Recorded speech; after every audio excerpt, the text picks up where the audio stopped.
Hello and welcome to a video about a machine that you may have seen recently in another video I did. So on eBay, I've always fancied one of these shuttle PCs and I got one that was untested for about £30.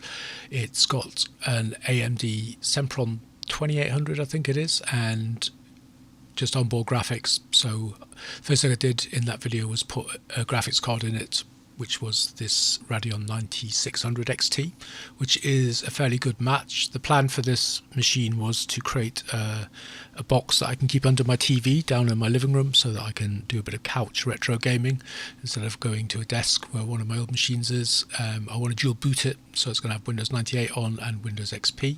So the aim of this video is to find out if this is the best card in my collection for this machine or if I've got something better.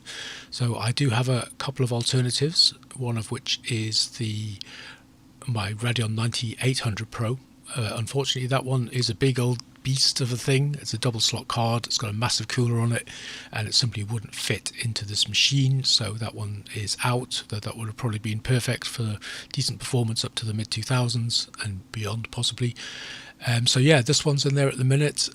Good solid mid-range card. The XT was a slight bump over the 9600 Pro. So what else can we put in there to see if we can improve things? And the answer may be this. So this is from the much maligned Geforce FX range, the Geforce FX 5900 XT. The 5900 was kind of NVIDIA's attempt to redeem the series, so it improved a lot of the shortcomings for which the previous cards in the series have been maligned, mostly to do with DirectX 9 shader Model 2 performance. The code that they used was initially 16-bit code for shader model stuff, and I think the minimum spec for full DirectX 9 compliance was 24-bit, so they were out of the running there, and some people were using 32-bit shader code in their applications, and when one of these cards came across that, they didn't perform terribly well.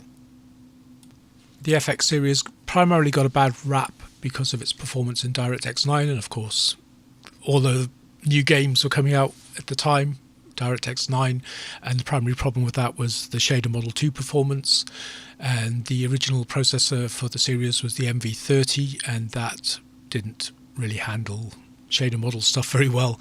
I think they originally spec'd these cards to only process 16-bit shader model code.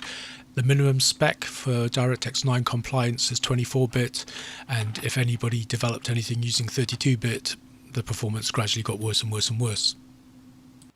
5900 series got a new GPU in the form of the NV35. The original cards in the series had the NV30, so the NV35 addressed a lot of the problems of DirectX 9 and shader model performance, put them more on a level playing field with ATI stuff. So the 5900 XT, which is a cut down version of the 5900 Pro, competed with the 9600 XT we've got here, and the 5900 Ultra competed with the 9700 and the 9800.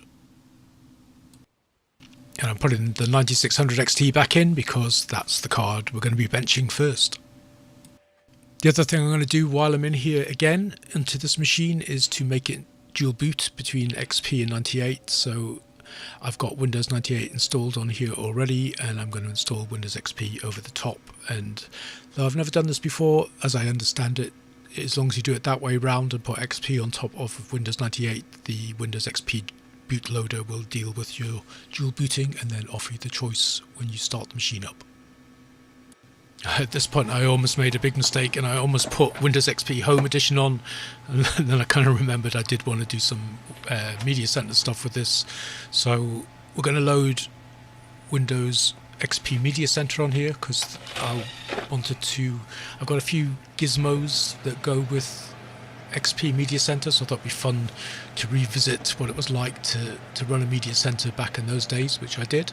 There was a time when my TV tuning and everything was done through my PC and it was all rolled into one, and I had one of those nice little Antec Media Center cases sitting under my TV, and that was fun. That was really fun. I thought it was a great idea having your PC under your TV, which is kind of what I'm trying to recreate here for gaming purposes.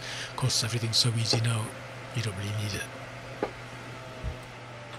So for the dual boot, yeah, two partitions on the hard drive, Windows 98 installed on the first one, Windows XP on the second one, and then when you boot up, it gives you the choice of the two.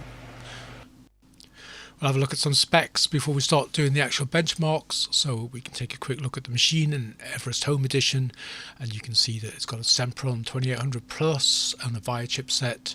We've got 256 megs of RAM, which is probably a bit stingy. That was just what came with the machine.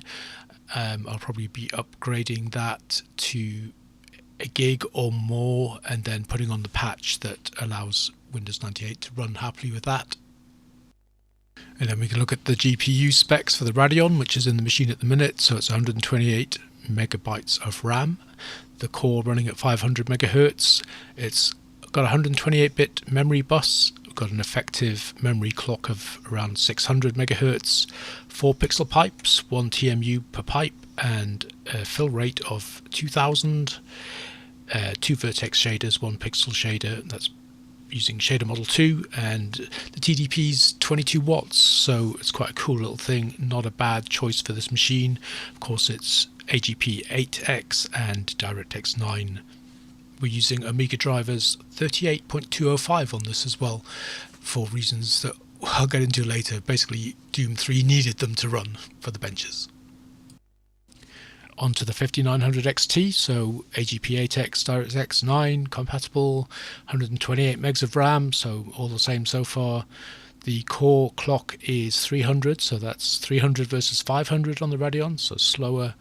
256-bit memory bus, so that's a wider memory bus than the 128-bit on the Radeon.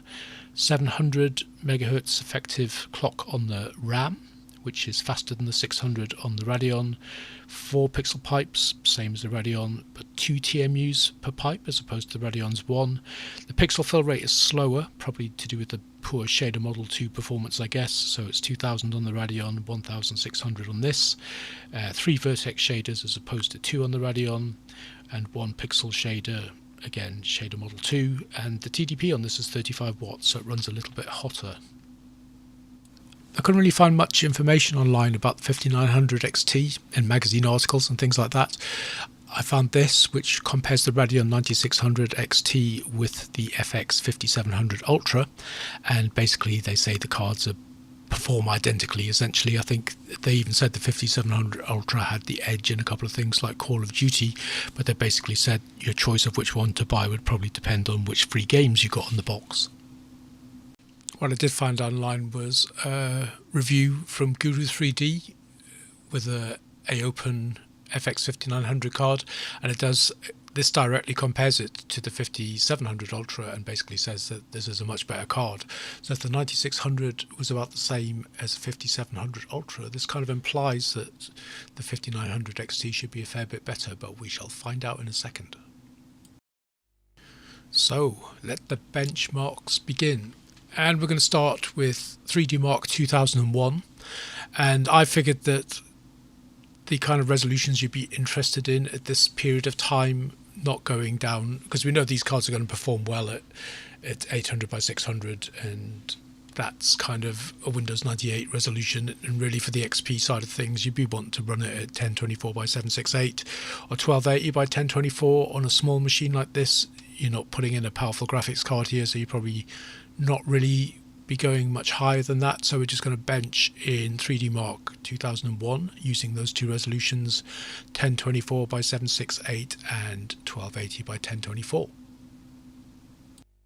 Yeah, so this kind of bears out what the magazine articles implied, that the 9600 XT is kind of the equivalent of a 5700 Ultra, and that the 5900 XT has got a little bit over the both of them. So we're looking at probably around about 20% improvement here on the 3D Mark scores for the 5900 XT. Okay, looking at the individual games in 3D Mark 2001, so we've got everything in here from DirectX 7, I think, right up to shader model 2 stuff, quite a range of technologies in 3D Mark 2001, and we can see the 5900 is ahead in all cases, so the 9600 does close up in a few instances, but yeah, the 5900's got a clear lead.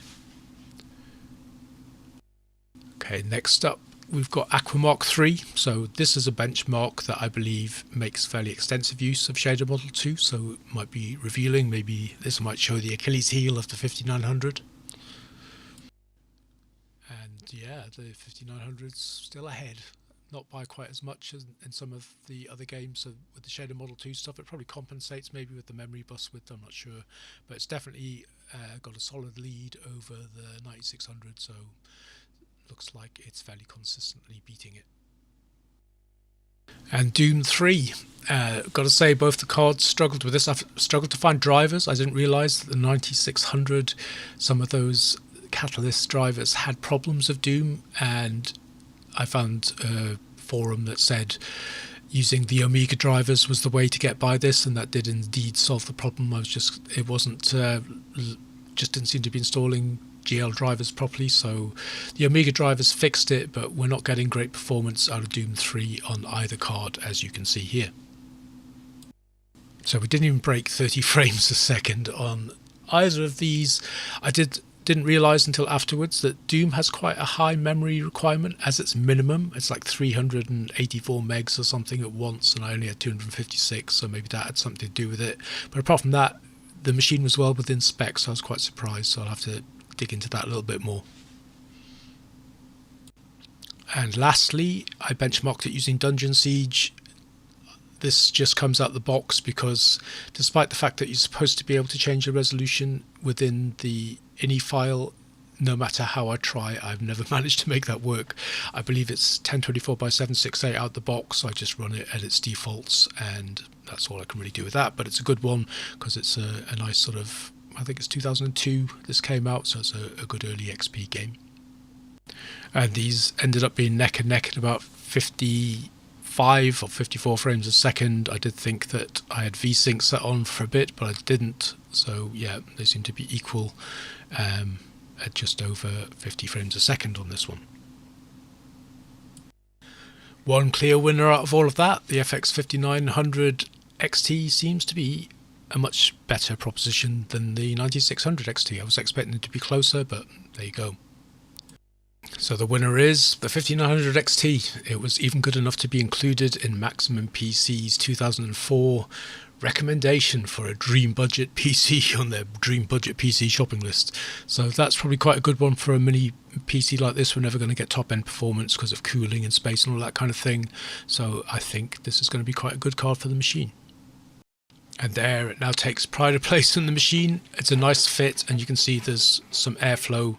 There's a little bit of a grill at the bottom of the case there, right where the fan is. So it is getting air coming in through those holes on the side, which is rather cool. And it's going to take pride of place. We can put the lid back on, and there it is.